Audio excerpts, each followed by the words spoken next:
Hi there, this is Rob Lamb and welcome to my channel where I talk to you about financial independence, real estate investing, side hustles, and just how to be more successful in your life so that you can get the things that you really want in your life. And in this particular video, I wanted to go over the importance of follow-ups and how I've been able to generate thousands of dollars just from follow-ups alone. I've actually put the brakes on with new marketing, and yet the orders have kept coming in for these diabetic test strips and supplies. And I'm just very impressed at how people are continually calling. And it's because of the follow-up system that I have, because of the customer service, because of the reaching out. So don't forget about how important follow-ups are and having a good systematized and automated way of doing that, because it's going to pay you very good dividends for that. I don't know of any other kind of flipping which has repeat customers like this. Here's some pointers that you really need to keep track of in your business. So stay tuned.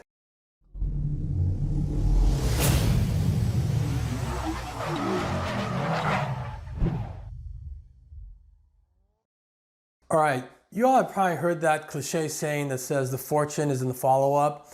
Whether you've heard that or not, I've been in business for a long time and started many multiples of businesses, and I remember that one principle that I have practiced in my life is that the long-term money and the fortune is really in the follow-up. Rarely do you have someone who's just ready to go right at that instant.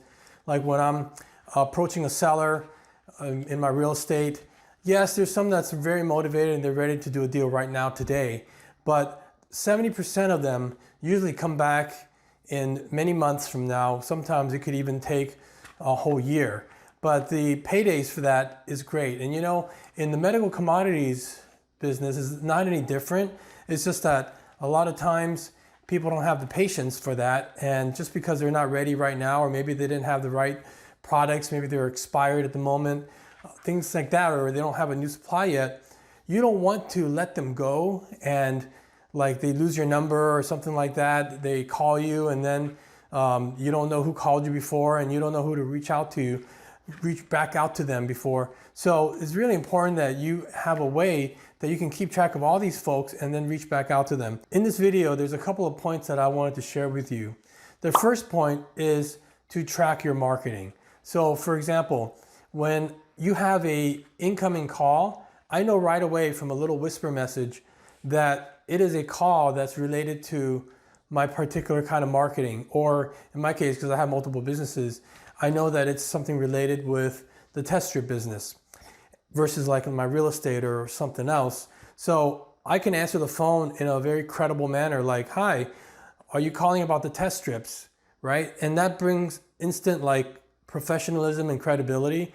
And that's because the phone number that I have on my marketing is particular to that kind of business. And I actually have a couple of phone numbers.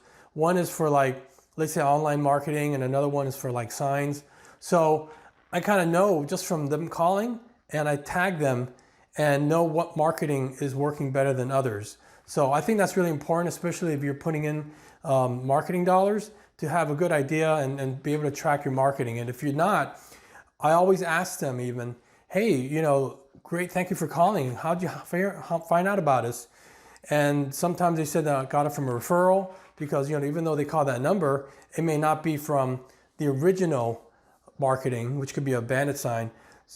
I've had people refer me to other people, and I put in there like a referral. And if you pay referral fees, which is something to think about, you may consider like saying, oh, who referred you? I can send them a little $10 gift card, you know, $10 bonus or something like that. So, you know, it's just good to always ask them and know what marketing is working for you and what's not. Number two of what I'm tracking and helping me in my success with the follow-ups is that I have a complete history of all my communication with them. I take good notes of my transaction with them, like how much I paid them, a little bit notes about them, like, oh, they just came out of the hospital, or they had to take, like one time I couldn't meet with someone because they had to take their child to the emergency, and I just put notes like that. And then later on, when they called back, because of my follow-up system, they call back, I see the full history, I know how we conversed with each other before, and then I would say, oh, you know, last time, gosh, I remember you had a emergency. How's your son doing? And you know what? That built up such a rapport because it shows like, gosh, this guy actually remembers me and my situation and why we couldn't meet up. These people don't care that you've got hundreds of clients or even just one. They only care about one person, themselves. And they kind of feel like you're the only one that they deal with. Here's why I say that. I've had people call me back and say, hey, this is Barbara, remember? The girl you met at the gas station? And deep inside, I'm like, I have no clue who this lady is. I've been to many gas stations or whatever, but they can't relate to the fact that you don't remember them, right? And I'll say, okay, you know what? It starts to ring a bell here. And all I have is the history of my conversation with them. I can see that, okay, they had One Touch Ultras. I paid them, $25 or whatever. And I said, oh yeah, we're still paying the amount here. And are we still meeting at the BP? Oh, great. So little notes like that sometimes can trigger your memory of that person. And trust me, that comes a long way because they feel like you know them and you remember them. And in this business, with all the competition that we have, with so many choices that they have, like online and other options, I mean, they could be getting hit with different ads, different online ads, Craigslist or whatever. Things are popping up with different bandit signs, things like that. The thing is, you want to stand out. People want to do business with people that they like and trust. And so you want to be that person who they feel like you know them, they trust you, because a lot of times they just don't want to meet anybody anywhere, and they're not sure. My labels on the box. I don't know what to do. There's a little concern, right? Nowadays, right? So having that conversation history, I think, is really important, and it builds that rapport with them. All right, I just wanted to show here an example of a customer that initially called me in February. And since that time, she's been a very faithful customer, and I have the full history of every conversation and pictures of what she sent, so I knew exactly what I paid her. And so when I was able to speak with her, I knew exactly the whole history of our relationship and everything, the addresses that she gave me. Look at these follow-ups. Even after the pickup, these are follow-up messages that I kept in touch with her, and there was no response for several months. But guess what? Months later, she came back to me, and she has become a very, very, very profitable customer, probably close to over $1,000 with this one customer. And to this day, because of the follow-ups, she's become a very faithful customer.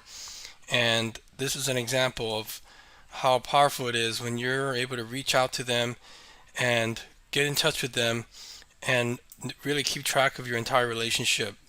Number 3 point that I wanted to make with follow-ups, successful follow-ups, is to be able to know what they have and what you paid for it. I kind of touched on this a little bit, but I think it's important that when you're talking with them, that you're not just changing things around on them, because that shows like you're a little sketchy, right? For example, one thing is knowing about a little bit of their history, but people just want one thing. They want to get that amount of money, right? So because of my notes and because I have a follow-up system and I know how much I paid someone, okay, like at one time, the strips was one price, let's say $20, and then, prices have gone up and you're paying some other people $30 maybe, things like that. I mean, you can keep it at $20 because they're happy with it, and you can do that on the other hand. Like, let's say you might have someone you've been paying $30, but then now the prices have gone down.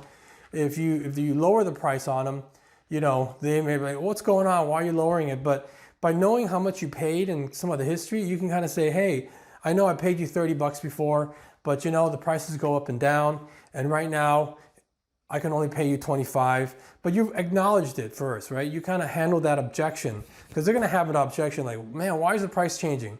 If it's going down, of course, that's more of a problem.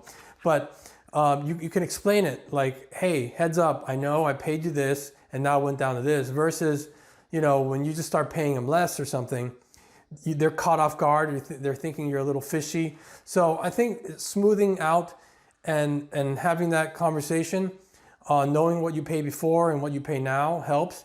And what I love doing is when the prices have gone up, if they're a faithful customer, even though I know that I can keep paying them $20 when it's really 30 maybe, you keep paying them 30 and they're happy, I could keep that up and I make a bigger profit margin, right?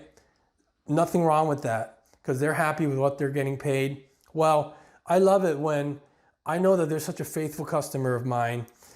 I've done this before. I said, hey, you know what? Prices have gone up and I'm paying you 25 now and I really thank you for your business. And it fluctuates, but I'm just letting you know that we can pay you as much as we can. And you know what? The smile on their face, the trust that's being built because of that comes a long way. And in this business, it's about repeat business, right? It's not just about that one box of test strips.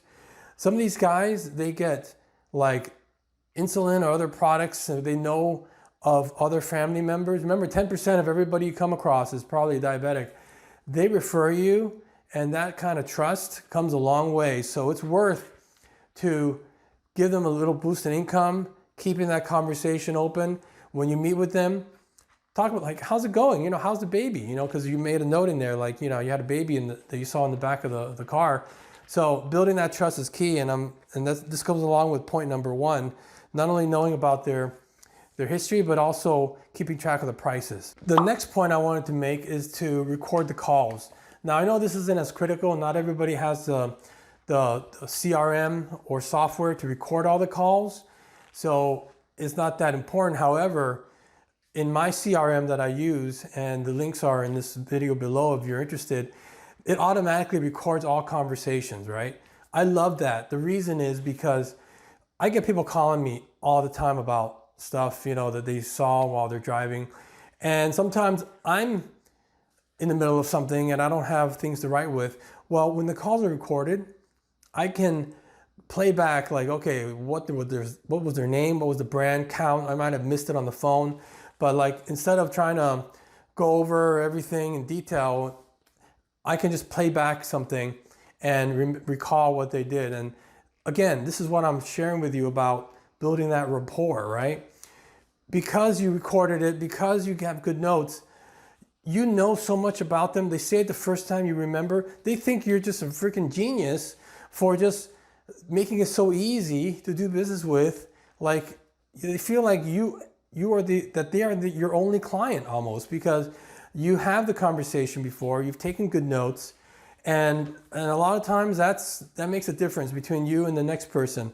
I've even had people say to me like, gosh, I've been dealing with this other guy, but I wasn't comfortable with that, and I just feel comfortable dealing with you. So you know what? That's the very much difference it takes to go from a few $100s to hundreds or even $1,000 from a single customer over time. So recording calls, I think, is very useful to have if you can do that.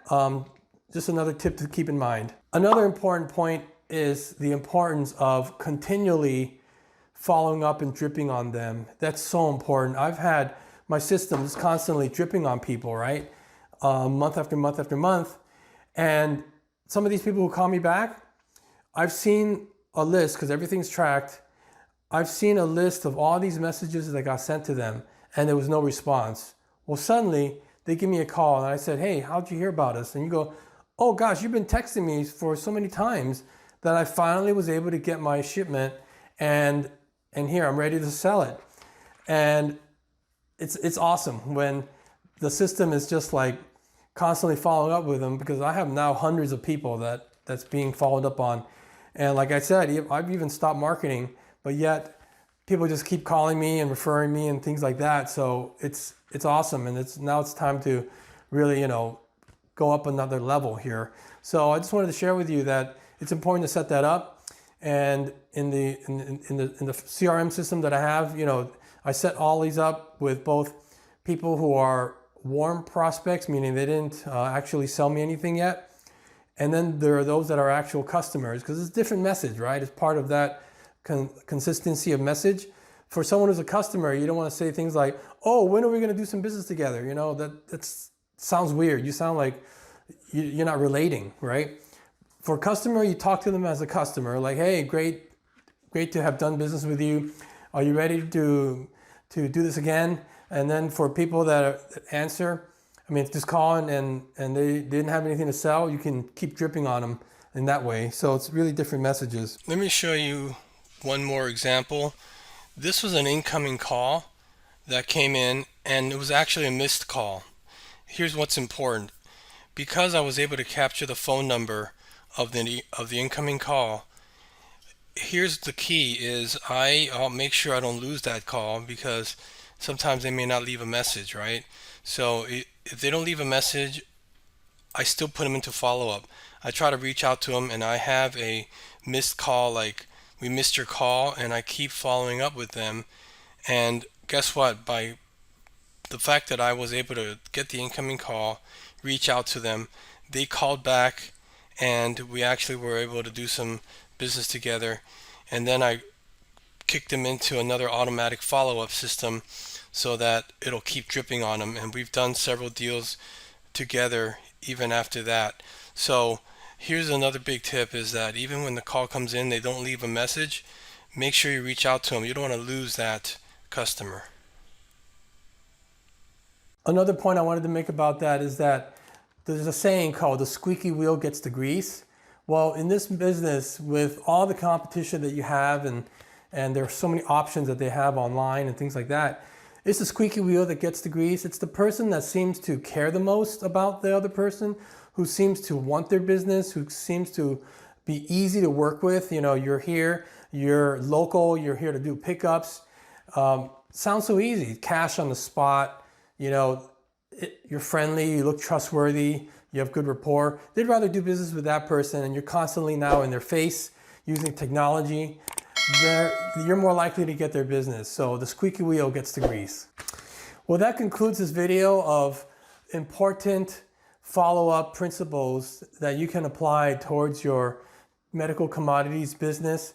I really wish you the best of luck. If you have any questions for me, you can add comments in the comments below. Let me know, what are some challenges that you have? What are some follow-up things that are working for you? Do you have any questions for me? Let me know. I'd love to help you in some way or fashion. And just let me know in the comments below. All right? Take care, and God bless.